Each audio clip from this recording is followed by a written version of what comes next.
কোটা আন্দোলনে পুড়িয়ে দেওয়া সেতু ভবনের ধ্বংসস্তূপে ছাউনি দিয়ে দাপ্তরিক কাজ করছেন সেতু ভবনের কর্মচারী-কর্মকর্তারা। ২৮ জুলাই সেতু ভবনে গিয়ে দেখা যায়, কর্মকর্তা ও কর্মচারীরা ভবনের সামনে অস্থায়ী তাঁবু টানিয়ে তার নিচেই চেয়ার ও প্রয়োজনীয় জিনিসপত্র নিয়ে কার্যক্রম শুরু করেছেন। দিচ্ছেন সেবাগ্রহীতাদের সেবা।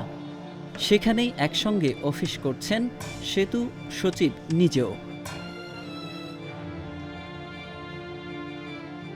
কোটা বিরোধী আন্দোলনকারীদের ডাকা কমপ্লিট শাটডাউন এর মধ্যে ১৮ জুলাই বিকেল ৫টার দিকে সেতু ভবনে হামলা করে বিক্ষোভকারীরা।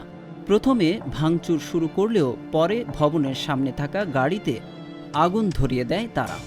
আগুন দেওয়া হয় ভবনের নিচ তলায়। এছাড়া আগুন দেওয়ার আগে প্রতিটি তলায় ভাঙচুর ও লুটপাট চালানো হয়।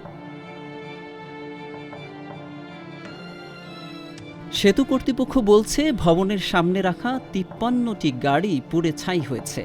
এছাড়া লিফট পুড়েছে ৪টি। সেতু ভবনের ক্যাফেটেরিয়া, অডিটোরিয়াম, বাচ্চাদের জন্য ডে কেয়ার, বঙ্গবন্ধু কর্নার পুড়েছে।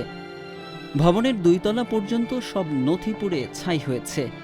যেখানে পদ্মা সেতু, Bangabandhu tunnel, Dhaka elevated expressway সহ সেতু বিভাগের আওতাধীন সব প্রকল্পের প্রধান কার্যালয়ের গুরুত্বপূর্ণ দলিল, FDR instrument, tender, security documents ছিল। তবে ইতিমধ্যে সেতু ভবনের সিসিটিভি ক্যামেরায় হামলাকারীদের ছবিও শনাক্ত হয়েছে।